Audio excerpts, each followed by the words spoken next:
Aleluia, glória a Deus. Quando ela falou que vai chamar o rapaz mais lindo dessa igreja, eu até pensei que tivesse mudado o pregador. Mas amém, misericórdia de Deus. Você está bem aí? Você está feliz? Temos sido ministrados e alimentados já por 2 dias, na sexta, no sábado. E eu tenho certeza que Deus ainda tem uma sobremesa para hoje, amém? João 2, eles estavam numa festa de casamento e já tinham comido muito e bebido muito. Em determinado momento da festa, o vinho acaba. Só que Jesus faz o milagre da transformação, ele transforma água em vinho. E quando aquelas pessoas experimentam o vinho que foi servido por último, eles falam o seguinte: ninguém em sã consciência guarda o melhor vinho para o final. Mas Jesus resolveu guardar. Sabe, quem sabe o melhor vinho que a gente vai desfrutar nessa conferência ainda está no finalzinho aí. Coisas que você não recebeu, coisas que não foram ativadas na sua vida ainda. Quem sabe na prorrogação do segundo tempo, coisas possam destravar. Quantos crentes digam amém? Aleluia. Eu quero te convidar a abrir sua Bíblia no livro do Êxodo. Capítulo 25, assim que você for achando, por gentileza, fique de pé.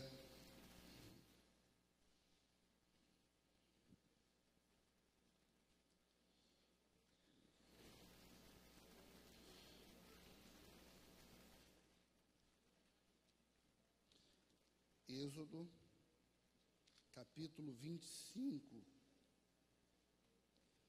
a partir do verso 31, nós vamos ler alguns versículos. Aleluia, aleluia. Glória a Deus.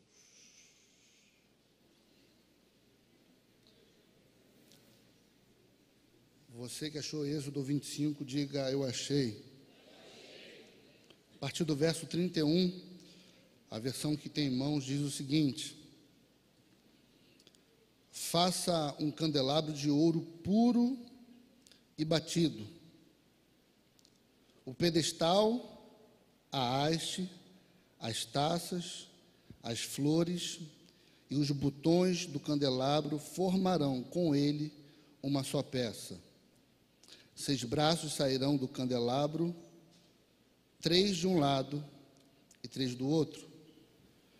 Haverá 3 taças com formato de flor de amêndoa num dos braços, cada um com botão e flor, e 3 taças com formato de flor de amêndoa no braço seguinte, cada um com botão e flor. Assim será com os 6 braços que saem do candelabro. Diga amém por essa palavra. Em pé ainda, feche seus olhos nesse momento, vamos agradecer ao Senhor. Pai, nós te louvamos e te agradecemos por esse momento e te pedimos que o fluxo da tua palavra possa estar desimpedido, Senhor, que o céu possa estar aberto e que possamos comer do maná escondido, Senhor. Em nome de Cristo Jesus, fale aos nossos corações, traga alimento à nossa alma e que esta palavra possa nos edificar. E teu nome será glorificado uma vez mais, em nome de Jesus. Se diz amém? Pode tomar o seu assento.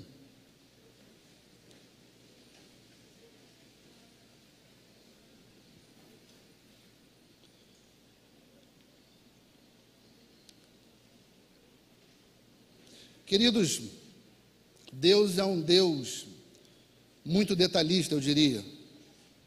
Quando ele pede para que Moisés fizesse o tabernáculo, ele não apenas pediu que Moisés fizesse qualquer tabernáculo. Ele pede e ele dá as medidas de tudo quanto ele queria. não só as medidas, mas ele também fala os materiais a serem usados, os metais, o que seria de ouro, o que seria de outros metais, os panos, os tecidos, a roupa do sumo sacerdote. Deus dá detalhe de tudo, tudo, tudo, tudo. Eu não sei quantos aqui já leram a Bíblia na ordem que é apresentado aqui, de Gênesis, Apocalipse. Você começa Êxodo muito bem, Gênesis muito bem, Êxodo. Quando começa a chegar em Levítico, Número, vai dando um sono, né? Porque é muito número, é muito detalhe. Isso mostra o cuidado de Deus com aquilo que seria construído. E um dos utensílios a serem construídos no tabernáculo era a menorá, o castiçal. E o texto que nós lemos fala justamente da construção desse castiçal. E segundo o texto, ele diz que esse castiçal ele tinha uma haste principal com 3 braços para a direita e 3 braços para a esquerda.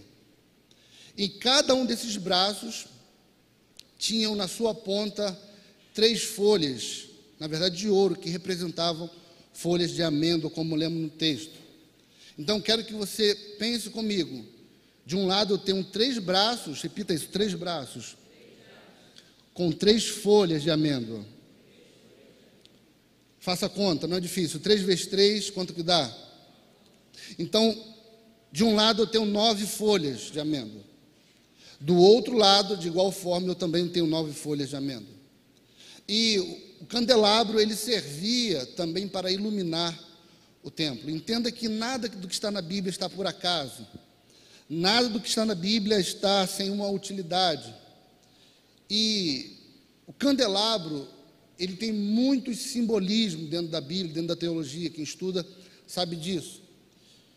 E quando fala que tem 9 folhas de amêndoa de um lado e de outro, a amêndoa na Bíblia sempre vai falar de frutificação.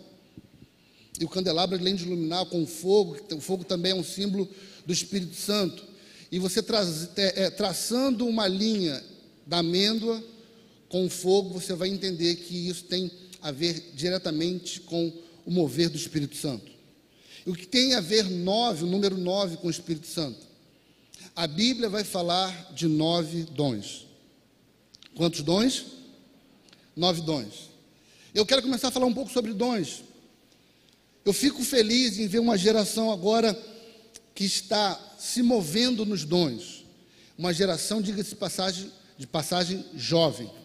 Antigamente a gente achava que mover nos dons era coisa de pessoas mais velhas, era coisa de pessoas que já tinham cabelos brancos, mas eu fico feliz em ver uma geração jovem já querendo mover nos dons proféticos, em falar em línguas, em palavras de conhecimento. Eu fico muito feliz com isso, porque eu acredito que os dons estão em atividade ainda hoje. Quantos creem, digam amém?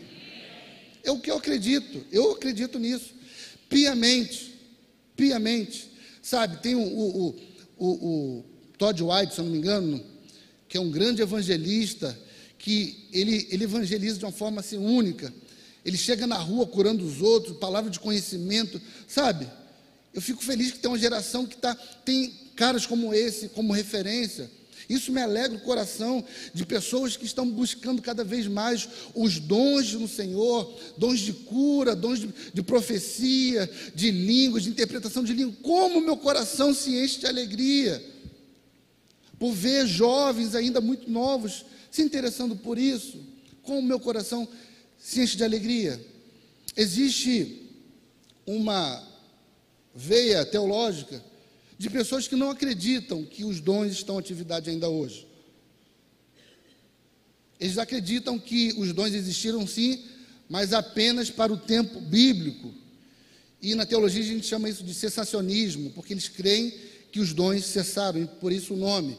Mas eu creio que tudo aquilo que os apóstolos, que os discípulos viveram na Bíblia, ainda está disponível nos dias de hoje. Isso muito me alegra. Então, de um lado, com essas 9 folhas de amêndoa, eu tenho a representatividade, ou a representação de 9 dons. Só que ainda, nesse candelabro, eu tenho outras 9 folhas de amêndoa. E o que significa essas outras 9 folhas. O fruto do Espírito, que também é dividido em 9 partes. Entenda, é um fruto com 9 partes. É como se fosse uma tangerina com 9 gomos. Não é apenas, não são os frutos, é o fruto. E se me alegra ver gente procurando os dons, muito mais me alegra pessoas interessadas em querer demonstrar o fruto do Espírito. E eu quero dar ênfase maior na mensagem sobre o fruto do Espírito. É verdade, muito tem se movido nos dons, muito tem se pregado sobre os dons, muito tem se pregado sobre cura, sobre tudo isso, milagres, como eu já disse, eu creio em tudo isso para os dias de hoje ainda. Mas não podemos esquecer dos frutos. Ei, pregadores de dons, pregue o fruto também. Pregadores de dons, pregue o fruto também. Pregadores de cura, preguem também o domínio próprio. Preguem também o amor, a paz. Sabe, querido, eu não estou querendo fazer comparação do que é mais ou menos importante. O candelabro tem 2 lados. E quando a gente prega só uma parte, estamos pregando a verdade, porém incompleta. O problema, no meu ponto de vista, é que a mesma língua que fala em línguas estranhas faz fofoca do irmão. A mesma mão que serve para curar bate na esposa. A mesma boca da qual sai palavras de conhecimento e sabedoria serve para falar do irmão. Entenda uma coisa: mover nos dons é maravilhoso, mas não negligencie o fruto do Espírito. Eu quero pensar contigo um pouco mais sobre isso, porque muitas das vezes a gente vai querer buscar os dons, orar pelos dons, e a Bíblia diz que o Espírito Santo dá como Ele quer, porque dom é um presente, e o Espírito Santo Ele dá como Ele quer. Eu não quero ser negligente de não usar um presente que eu recebi de Deus. Eu não quero ser negligente de não usar um dom que Deus quer confiar a mim. Quantos querem usar os dons de Deus? Digam amém aqui. Dom é presente. Eu lembro que um tempo atrás eu recebi uma camisa de um querido, não é dessa igreja, uma ovelha da outra igreja que eu participava. E a camisa não era, não vou dizer feia, vou chamar de exótica. E o rapaz comprou com muito carinho, me deu, falou: Danilo, aqui uma camisa para você. Eu viajei e lembrei de você. Eu falei: obrigado. E quando eu cheguei em casa, que eu abri o presente, a camisa, né, enfim, unção do Tiririca na camisa. Só que eu ficava meio constrangido de falar que não gostei da camisa, porque ele comprou em outra cidade, não tinha como trocar. E eu fiquei com medo de constrangê-lo e acabei levando a camisa para casa. E todo domingo que ele me encontrava na igreja, ele perguntava: ei, Danilão, já usou a camisa? Não te vi com ela na igreja ainda. Eu falei: rapaz, eu estou para usar. Estou esperando uma ocasião específica aí, melhor. E no domingo seguinte ele perguntava: Danilão, já usou a camisa, cara? Eu falei: rapaz, é que não pintou um casamento maneiro para eu ir com essa camisa, entendeu? Olha só, dando lugar ao inimigo. Mas eu fiquei vendo a ansiedade dele em querer me ver usar o presente que ele me deu. Quando a gente dá presente para os outros, a gente se alegra quando a gente vê essa outra pessoa usando o nosso presente. Sim ou não? Sim. Da mesma forma é o Espírito Santo. Quando Ele nos confia um dom, quando Ele nos confia um presente, a ansiedade dele: será que o meu filho vai receber e usar o dom que eu estou dando para ele? Sabe, eu diria que o Espírito Santo tem expectativa que a gente comece a usar os dons que estão disponíveis para nós ainda hoje. Só que muitas das vezes a gente negligencia isso. Eu quero falar muito sobre isso para não causar confusão na nossa mente, falar que eu estou pregando contra dons. Não, não é isso. Só que a gente não pode valorizar os dons e desvalorizar o fruto. Muitas das vezes a gente vai querer buscar os dons porque de uma forma geral, os dons acabam trazendo visibilidade para a gente. Não vai na irmã fulana de tal, porque ela revela nem o CPF, ela revela até o título de eleitor. A gente procura essas pessoas que revelam até, né, sei lá, a identidade, quantos fios de cabelo tem na cabeça, porque isso impressiona. Agora, quando a gente fala assim, não, aquele rapaz não tem dom nenhum, mas ele ama como ninguém. Aquele rapaz ali não tem dom nenhum, mas ele é um cara de bom ânimo. Ele não tem dom nenhum, mas é um cara de paz. Não tem dom nenhum, mas é um cara que tem domínio próprio. A gente tem que começar a valorizar pessoas também que têm o fruto do Espírito.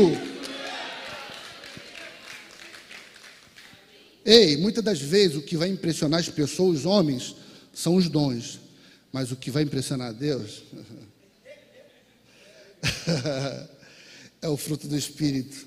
Não adianta você mover nos dons na rua e em casa você não manifestar o fruto.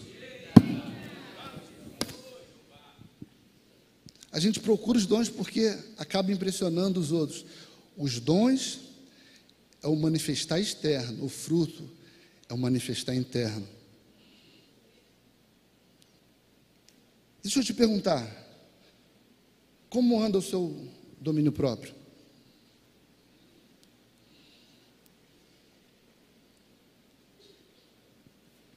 Como anda o seu domínio próprio? Tem uma frase do pastor Emerson que eu adoro. Ele diz que é muito fácil agir como um crente, o difícil é reagir como um crente. Vai, pastor Emerson.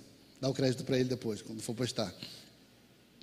O problema é que a gente age como um crente, mas quando se fala de domínio próprio, não, pastor. O problema não é esse, o problema é que isso é da minha personalidade.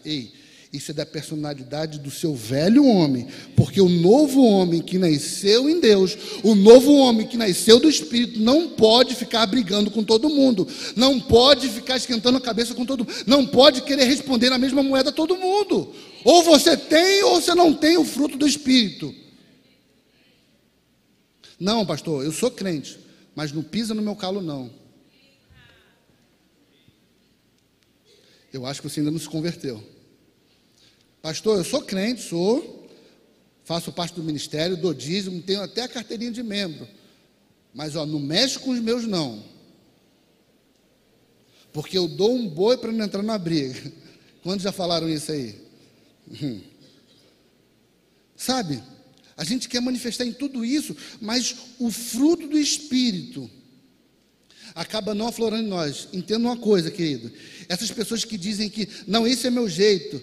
Segunda carta aos Coríntios, capítulo 5, fala, verso 17, diz o seguinte: se alguém está em Cristo, nova criatura é, as coisas velhas se passaram, e eis que tudo se fez novo. Aquele que briga, não briga mais. Aquele que não tinha paciência, agora tem paciência. Aquele que era o esquentadinho, agora é o mais paciente de todos. Por quê? Porque o Espírito que está habitando em você é diferente. Você precisa saber se você é alguém que nasceu de novo ou alguém que apenas frequenta a igreja. Você precisa decidir. Agora deixa eu te fazer outra pergunta. Como está a sua paz? Você é alguém de paz? Hebreus 12:14 diz o seguinte: segui a paz com todos e a santificação, sem a qual ninguém verá ao Senhor. Interessante que o texto começa dizendo: segui a paz com todos e a santificação. Não poderia ser seguir a santificação e depois a paz com todos? Poderia ser dessa forma, mas o texto diz que primeiro eu tenho que seguir a paz com todos, depois a santificação, porque não existe santificação se eu não tenho paz com meu irmão. A velha mensagem pregada era que quanto mais emburrada fosse a sua cara, mais santo você era. Não, a irmã é uma irmã de oração, o irmão é um irmão fogo puro, canelinha de fogo. Não falta uma consagração, não falta um culto de oração, não falta um evangelismo. Só que ele não fala com os filhos. Só que ele não se dá com a família. Só que aonde ele chega, ele é um repelente de pessoas. Querido, não tem como a gente ter uma vida de santificação sem uma vida de relacionamento com os nossos irmãos. Deixa eu continuar te perguntando, na verdade, nos perguntando, como está o nosso amor? Como está o nosso amor? Jesus disse o seguinte: o mundo vai saber que vocês são meus discípulos quando vocês começarem a falar em línguas. É isso? O mundo vai descobrir que vocês são meus discípulos quando vocês começarem a profetizar em praça pública. É isso? Vão saber que vocês são meus discípulos quando vocês aprenderem a amar. Queridos, o fruto do Espírito precisa estar evidente em nós. Porque não adianta a gente mover em todos os dons e não aprender a amar. Mover em todos os dons e não ter domínio próprio. Porque quando a gente não vive uma vida no fruto do Espírito Santo, a gente compromete a unção que a gente recebeu. Deixa eu perguntar para vocês aí. O que é melhor? O vinho novo ou o vinho velho? O vinho novo ou o vinho velho? Está em dúvida aí, né? Se você for numa vinícola por aí, for perguntar o preço de uma garrafa de vinho de 2017, vai ter um preço. A mesma garrafa de vinho de 2007 tem um outro preço, muito mais caro. Qual é o vinho melhor, o vinho novo ou o vinho velho? O velho? Se o vinho velho é melhor, por que a gente tanto pede o vinho novo? Se o vinho, vocês disseram, se o vinho velho é melhor, por que a gente tanto fala, Senhor, derrama um vinho novo sobre a gente? Abra sua Bíblia comigo, por gentileza. Evangelho de Lucas, capítulo 5.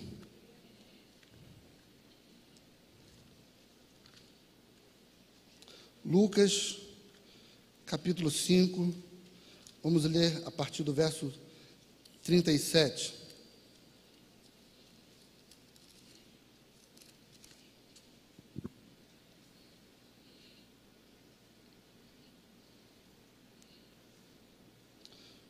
Lucas 5, Lucas capítulo 5, a partir do verso 37. Você que achou, diga amém. Olha o que diz o texto. E ninguém põe vinho novo em vasilha de couro velha. Se o fizer, o vinho novo rebentará a vasilha, se derramará e a vasilha se estragará.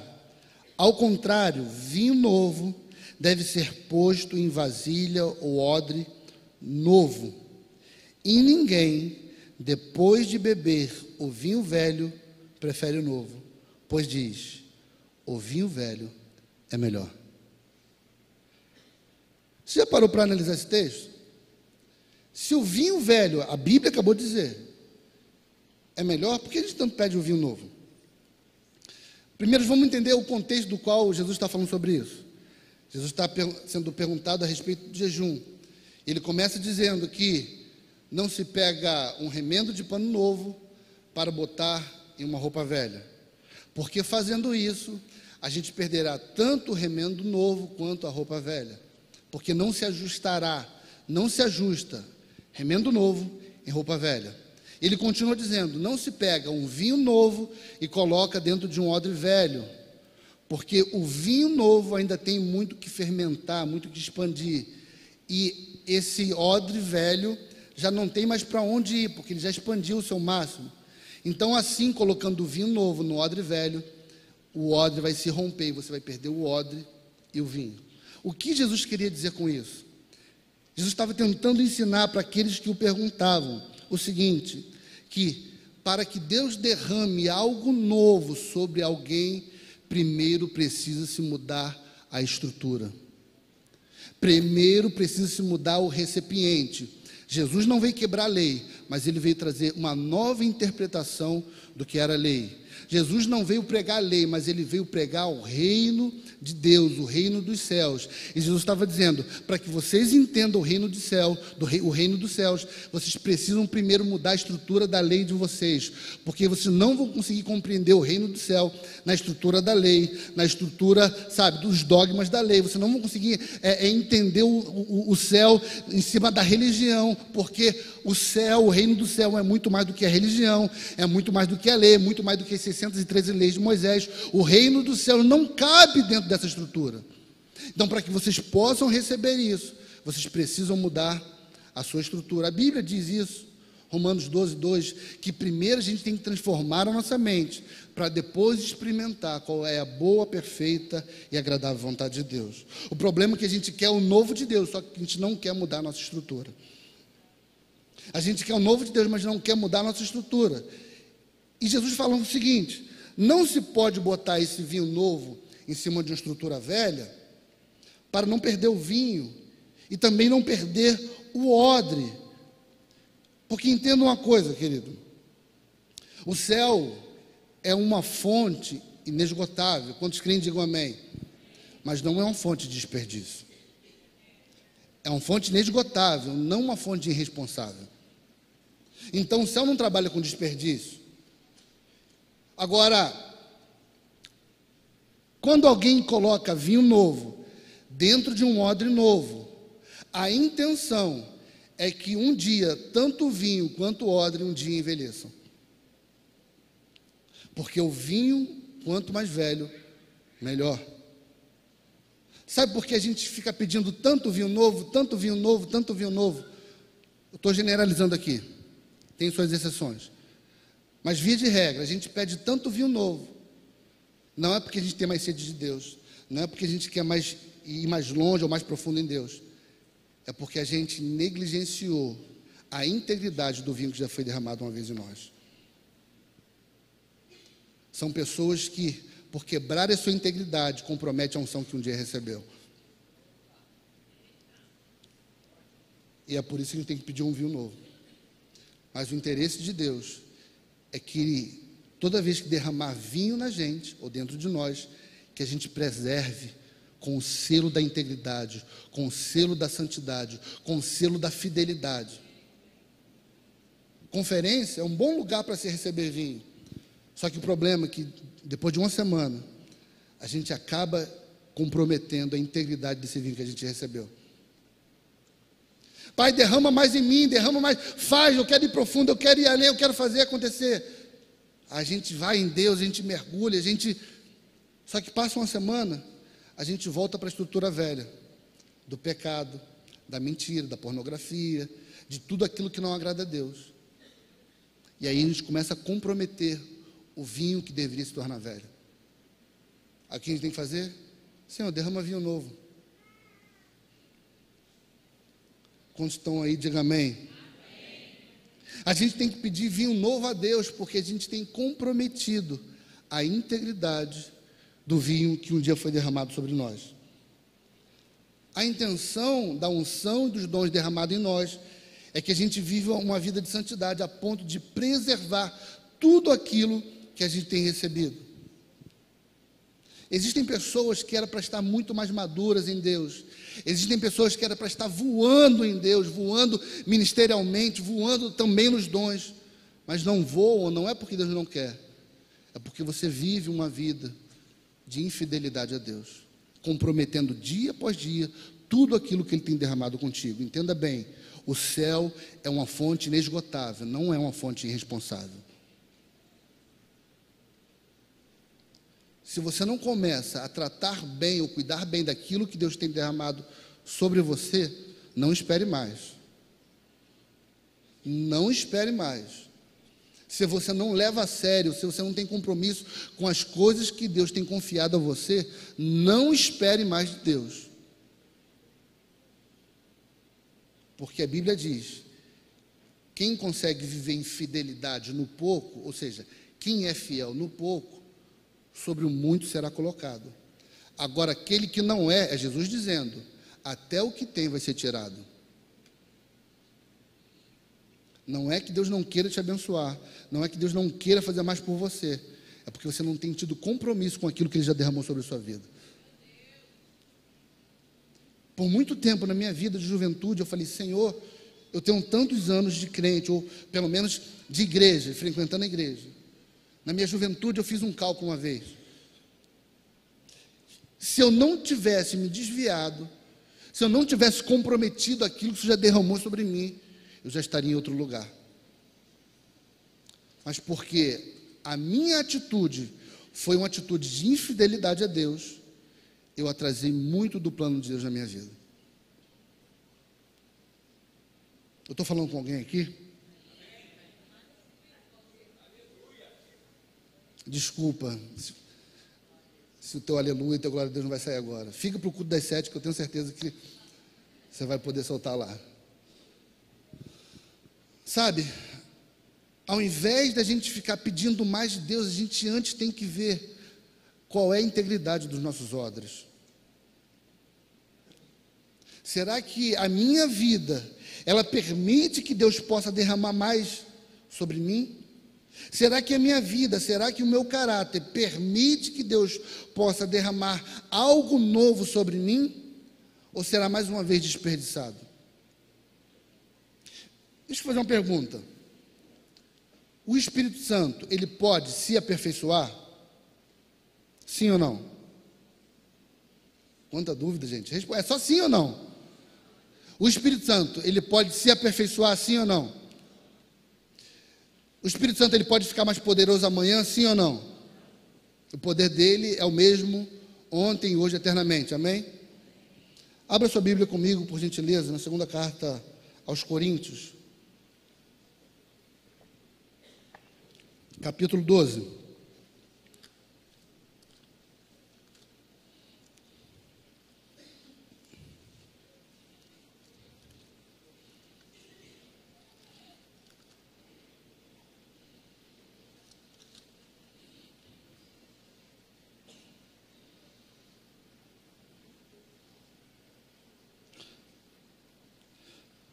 Aliás, capítulo 12, verso 8. Segunda carta aos Coríntios, capítulo 12, vamos ler a partir do verso 8. O poder do Espírito Santo, ele não pode se aperfeiçoar, foi o que a gente falou agora, né? Olha o que diz o texto. 3 vezes roguei ao Senhor que o tirasse de mim, Paulo falando do espinho da carne, verso 9. Mas ele me disse: a minha graça é suficiente para você, porque o meu poder se aperfeiçoa na sua fraqueza. Agora entenda uma coisa: o Espírito Santo, ele vai ficar mais forte amanhã, sim ou não? Não. Mas a atuação do poder dele sim pode se aperfeiçoar em mim. Então a resposta é sim e não.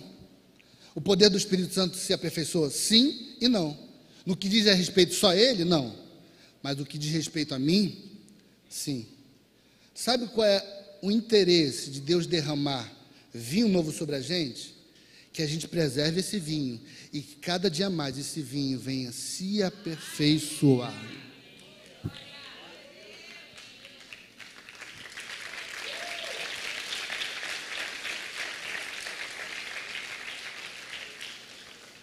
Agora, será que eu consigo aperfeiçoar algo que é trocado todos os dias?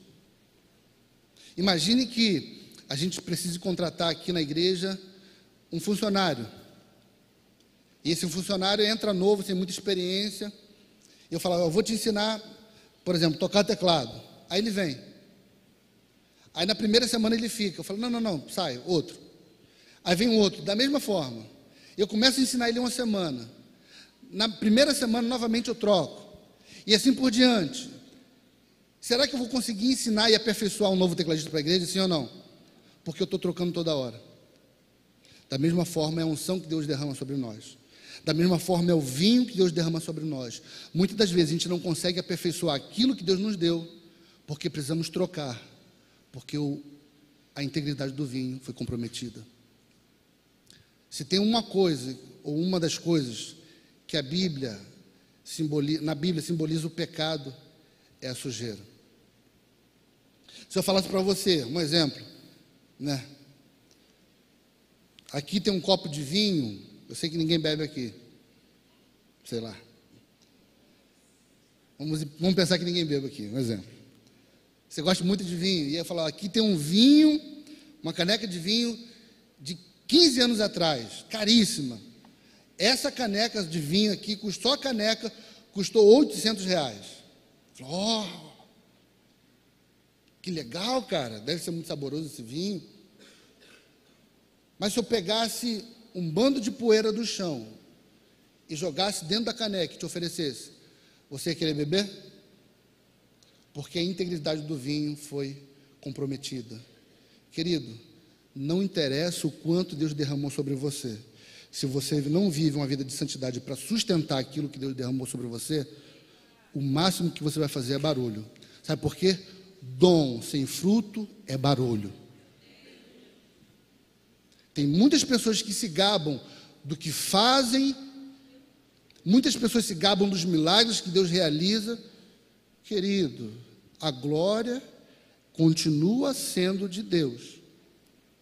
Entenda uma coisa, Deus, Ele é misericordioso.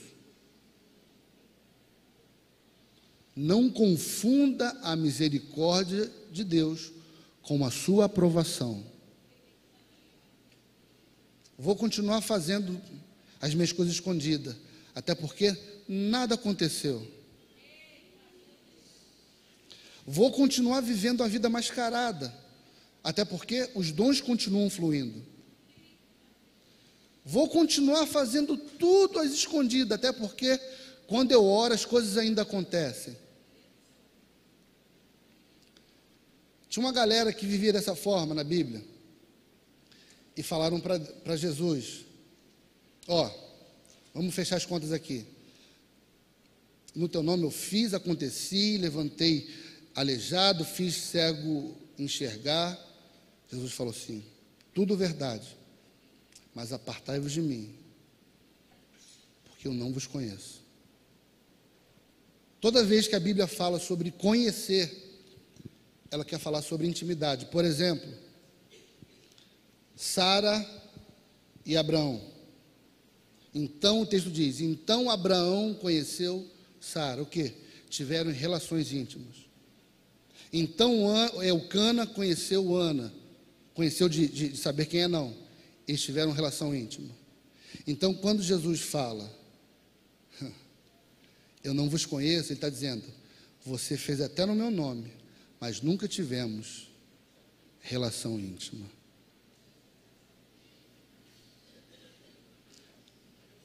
Continuamos aplaudindo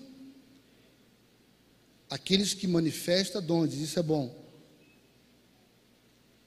Mas mesmo que essas pessoas vivam a vida que não sustente aquilo que receberam, continua impressionando a gente. O que deveria impressionar a gente são pessoas de caráter, são pessoas de palavra, são pessoas que amam, são pessoas longânimas, são pessoas humildes. Mas esse tipo de pessoa geralmente não tem muita plateia entre nós. A gente está atrás do circo e não do quarto secreto.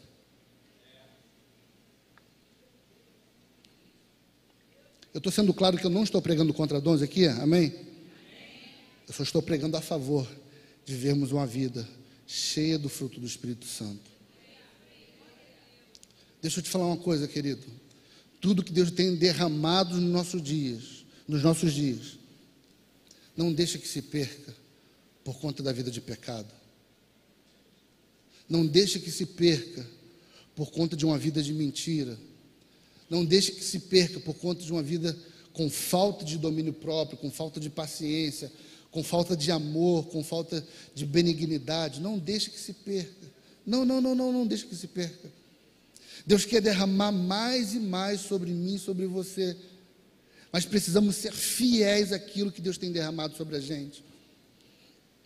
Jovens, se eu ouvisse os conselhos do meu pai na minha juventude. Se eu ouvisse os conselhos da minha mãe na minha juventude. eu certamente estaria muito mais longe em Deus, muito mais profundo em Deus.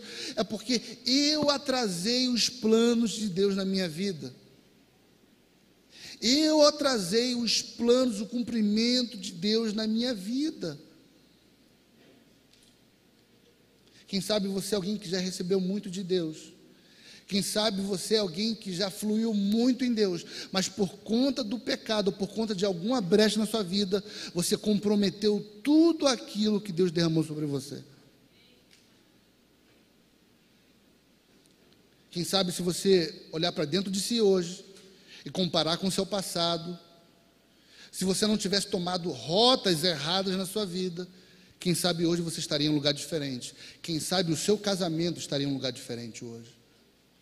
Quem sabe a sua família estivesse em um lugar diferente hoje. Quem sabe o seu ministério estivesse em um lugar diferente hoje. Se fosse para gravar apenas uma frase do que eu falei nessa tarde aqui, grave isso. Não comprometa a unção que Deus derramou sobre você. Não comprometa a unção que Deus derramou sobre você. Porque a unção hoje, que faz um pouquinho hoje, amanhã fará um pouco mais. E amanhã, um pouco mais. E depois de amanhã, um pouco mais. E assim será para sempre, se nós não comprometermos a integridade do vinho derramado sobre nós.